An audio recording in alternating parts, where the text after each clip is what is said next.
आज हम एक विज्ञान कथा लघु horror film under side of the box के बारे में बात करेंगे, जो 2018 में रिलीज हुई थी।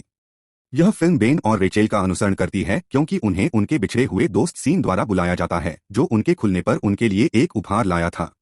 बॉक्स और देखें कि कुछ बाहर निकलने की कोशिश कर रहा है। चीजें तेजी से बढ़ रही हैं। आराम से बैठें और सवारी का आनंद लें। दृश्य एक पल के लिए अपनी कार की सामने वाली यात्री सीट पर लाल और सफेद कागज के साथ लिपटे एक भूरे रंग के बॉक्स के साथ बेन के घर की यात्रा करने वाले शॉन के साथ खुलता है। दृश्य बेन और उसकी पत्नी रेचेल के लिए रसोई में बदल जाता है, जहां वे रात का खाना तैयार कर रहे हैं, जबकि पृष्ठभूमि में क्रिसमस की धुन बज रही है। रेचेल यह कहकर बेन का मजाक उड़ा रही थी कि उसे अपनी 2 इंच की ब्रोकोली उसकी प्लेट में नहीं रखनी चाहिए क्योंकि वह पहले से ही खा चुकी है। निराशाजनक 2 इंच की रेचेल इतनी ठंडी है कि वह ठंड से परे है, वह जमी हुई है। वहां बेन ने पीछे से रेचेल के खिलाफ खुद को संभालना शुरू कर दिया और उसे उसकी पूरी गर्दन पर चूमना शुरू कर दिया और गर्व से कहा कि वह आखिरी 2 इंच तक उसे पसंद करती है। उसने जवाब दिया और कहा कि शायद यह 2 और है। फिर एक आधे ने उसके ढाई के जवाब को स्वीकार कर लिया। उसे चूमते समय दरवाजे की घंटी बजी, जिससे मूड खराब हो गया। बेन ने खराब पेन बनाने के लिए बहुत मेहनत की। बेन यह देखने के लिए पीछे मुड़ा कि दरवाजे पर कौन था और उसे आश्चर्य हुआ कि वह शॉन, बेन और रेचेल थे। शॉन को देखकर चौंक गए। ऐसा लगता है कि कुछ गड़बड़ है। रेचेल स्पष्ट रूप से शॉन को नहीं देखना चाहती है, इसलिए वह बेन को यह देखने के लिए भेजती है कि वह क्या चाहता है। फिर शॉन का स्वागत करने के लिए गई, जो अपने हाथ में वही बक्सा लिए हुए था। बेन ने शॉन को घर के अंदर आने के लिए कहा।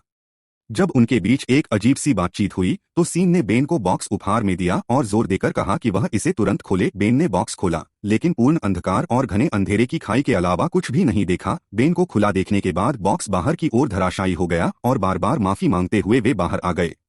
परेशान होकर बेन और रेचेल ने करीब से देखने के लिए बॉक्स को अगले कमरे में ले गए। बेन ने रसोई के दराज में से एक से टॉर्च ली और उसे बॉक्स में डाल दिया, लेकिन वह अंधेरे को भेद नहीं सका। फिर उसने एक पेंसिल ली और उसे बॉक्स के अंदर डाल दिया।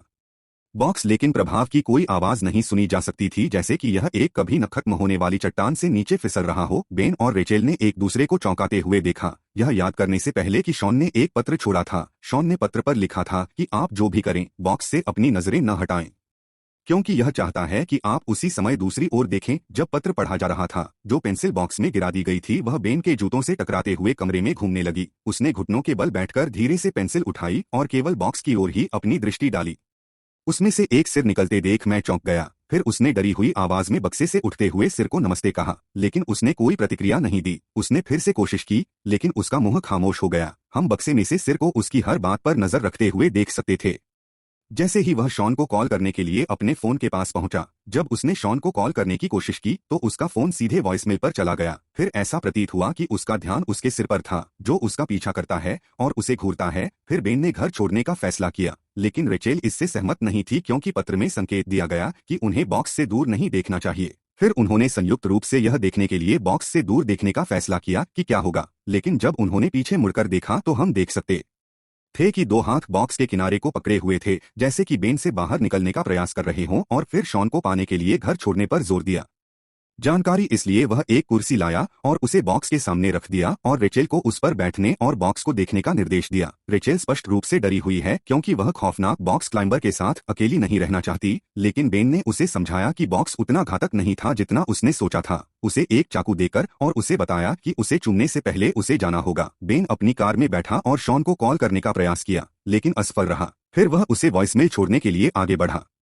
ऐसा प्रतीत होता है कि इसने शॉन का ध्यान आकर्षित किया और उसे फोन उठाने के लिए प्रेरित किया। शॉन ने यह कहते हुए उत्तर दिया कि बॉक्स में मौजूद व्यक्ति उससे झूठ बोल रहा है और उसे यह भी नहीं पता था कि उसने बात की थी। जब बेन ने उसे बताया कि बॉक्स में मौजूद व्यक्ति ने उसे बताया था, उसने क्या कहा। शॉन ने फिर बेन से पूछा कि बक्सा कहाँ है, तो उसने जवाब दिया कि वह घर में है, लेकिन रेचेल उसे देख रही है।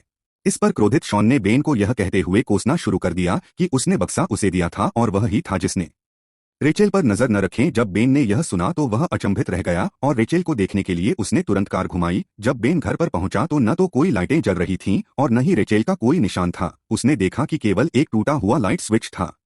उसने तुरंत अपनी टॉर्च निकाली और मेज पर उसे चमकाया, जहां उसे लगा कि बक्सा है, लेकिन वहां कोई नहीं था। फिर उसने फर्श पर राहेल की कुर्सी देखी, जिसके पास एक चाकू था जो पानी से धुला हुआ लग रहा था। वह सीधे रसोई में गया, जहां पाइप था वह दौड़ रहा था। उसने इसे बंद कर दिया और तहखाने की जांच करने के लिए नीचे चला गया, जहां उसने रोशनी चालू की, लेकिन कुछ भी नहीं देखा। पहले उसने रेचेल को बुलाया, जिसने जवाब दिया और पूछा कि क्या हो रहा है। फिर उसने हमसे बॉक्स के ठिकाने के बारे में पूछा, लेकिन जवाब में चुप्पी साध ली गई। वह सीढ़ी के नीचे के पास पहुंचा। उसे अपने पीछे किसी की आवाज सुनाई दी और वह बिना कुछ देखे जल्दी से पीछे मुड़ा। वह अपने रास्ते पर आगे बढ़ा जब तक उसने शॉवर में पानी चलने की आवाज सुनी और जैसे ही उसने पर्दा खींचा, उसने बाथरूम के दर्पण में एक भयानक आकृति देखी। जब बेन बॉक्स से इकाई के आमने सामने आने पर वह चिल्लाया, मैं तुम्हें देख रहा हूँ, मैं तुम्हें देख रहा हूँ। लेकिन तभी उसने अपने पीछे एक दस्तक सुनी और पलट कर देखा तो पता चला कि वह गायब हो गई थी। वह घबरा गया और फर्श पर गिर गया और उस तक पहुंचने का प्रयास करते समय टॉर्च गिरा दी। जब वह सीढ़ी के पास पहुंचा तो उसने ऊपर देखा कि कुछ संस्थाएं उसका रास्ता रोक रही हैं और उनकी उंगलियों से पानी गिर रहा है, जैसा कि बॉक्स में था। फिर वह किनारे की ओर देखता है और बॉक्स में से एक को देखता है, फिर ऊपर देखता है सीढ़ी और उसे एहसास होता है कि वे करीब आ रहे हैं। वह फिर से किनारे की ओर देखता है और लाइट स्विच के पास अपना हाथ उठाकर बॉक्स में से एक को देखता है। फिर वह सीढ़ी की ओर देखता है और समूह उससे एक हाथ की दूरी पर है। फिर वह सीढ़ी की ओर देखता है, पिछली बार एक तरफ, लेकिन अंत में इकाई ने लाइट बंद कर दी। इस तरह के और वीडियो के लिए सदस्यता लेना याद रखें और भविष्य के अपडेट के लिए अधिसूचना चालू करें।